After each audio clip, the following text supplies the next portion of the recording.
नमस्कार, पुणे खबरमध्ये आपल्या सर्वांचं स्वागत। फुले शाहू आंबेडकर विचार मंच व रमाई महिला बचत गटच्या वतीने त्यागमूर्ती माता रमाई आंबेडकर यांची जयंती आज शुक्रवार दिनांक 7 फेब्रुवारी रोजी सकाळी 11 वाजता विकासनगर रिक्षा स्टँड किवळे येथे साजरी करण्यात आली। माता रमाई यांच्या प्रतिमेस देहूरोड पोलीस ठाण्याचे वरिष्ठ पोलीस निरीक्षक विक्रम बनसोडे व पोलीस उपनिरीक्षक अनिता दुगावकर यांच्या हस्ते पुष्पहार अर्पण करून अभिवादन करण्यात आले। या कार्यक्रमाचे प्रमुख पाहुणे म्हणून पिंपरी चिंचवड महानगरपालिका माजी नगरसेवक बाळासाहेब तरस, देहूरोड कॅन्टोन्मेंट बोर्ड माजी नगरसेवक गोपालराव तंत्रपळे होते। या कार्यक्रमाचे आयोजन फुले शाहू आंबेडकर विचार मंच अध्यक्ष धर्मपाल तंत्रपळे व रमाई महिला बचत गट अध्यक्ष सिंधू तंत्रपळे यांनी केले होते। नमो उदय, जय भीम।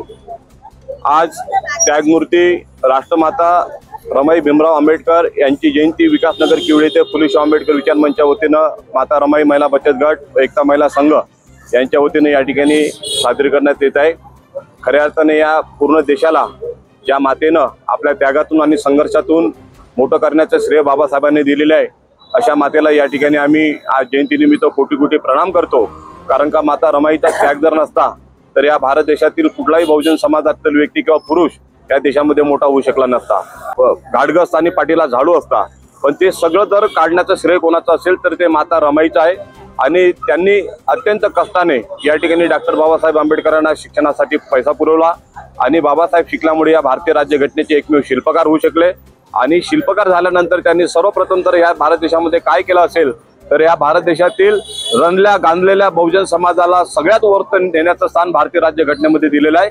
सगळं मोठं श्रेय या बहुजनांचा, या महिलांचा, ज्या महिलांना या भारत देशामध्ये दुय्यम दर्जाची वागणूक दिली जायची की पती मृत्यू झाल्यानंतर त्याच्या चितेवर तिला जबरदस्तीनं जाळल्या जायचं, तो कायदा रद्द भारतीय राज्यघटनेमध्ये तर कोणी केला असेल तर डॉक्टर बाबासाहेब आंबेडकरांनी केला। आणि त्याचं श्रेय महिलांना जीवनदान देण्याचं श्रेय, महिलांना गुलामगिरीतून बाहेर काढण्याचं श्रेय, महिलांना शिक्षणाचं श्रेय, महिलांना राष्ट्रपती पदावर नेण्याचं श्रेय हे फक्त भारतीय राज्यघटनेच्या माध्यमातून डॉक्टर बाबासाहेब आंबेडकरांनी दिलं। आणि त्या भारतीय राज्यघटनेच्या पाठीमागं माता त्यागमूर्ती रमाबाई आंबेडकर यांचा फार मोठा सिंहाचा वाटा आहे।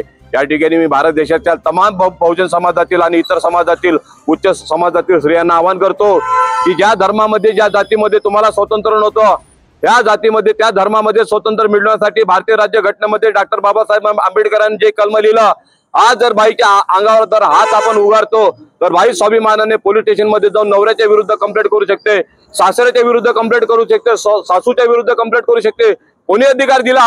हा अधिकार परमपूज्य भारतीय राज्यघटनेचे शिल्पकार परमपूज्य मोदी स्वतः भारतरत्न डॉक्टर बाबासाहेब आंबेडकर यांनी दिला। आणि महिलांचा उद्धार, या बहुजनांचा उद्धार करण्यासाठी माता रमाईने स्वतःचा त्याग केला। स्वतःच्या अंगावर कुठल्या प्रकारचा दागिना नाही, राजरत्न सारखा अत्यंत प्रिय मुलगा त्यांचा वारला, त्याला दफन करण्यासाठी माता रमाईकडे पैसे नव्हते। अत्यंत बिकट परिस्थितीमध्ये या भारत देशाचं संविधान लिहिले, या भारत देशातल्या तळागाळातील व्यक्तीला न्याय देणे हे सोपं काम नाही। आज जर तुम्ही झाडाची फांदी तोडता तर तुमच्यावर गुन्हा दाखल होऊ शकते, पशुची कत्तल करता तर तुमच्यावर गुन्हा दाखल होऊ शकते।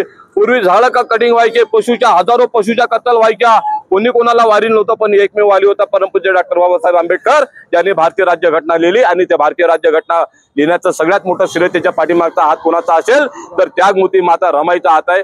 आज या माता रमाईच्या जयंतीनिमित्त सर्व भारत देशातील ज्यांनी बाबासाहेबांनी त्यासाठी प्रयत्न केले, ज्यांनी बाबासाहेबांना मानलं, ज्यांनी बाबासाहेबांना पण नाही मानलं, जे बाबासाहेबांच्या घटनेमुळे मोठे झाले, जे बाबासाहेबांच्या घटनेमुळे विसरले, अशा सगळ्याच भारतीयांना मी या ठिकाणी त्यागमूर्ती माता रमाई आंबेडकरांच्या जयंतीनिमित्त शुभेच्छा देतो आणि या ठिकाणी थांबतो। नमो बुद्धाय, जय हिंद।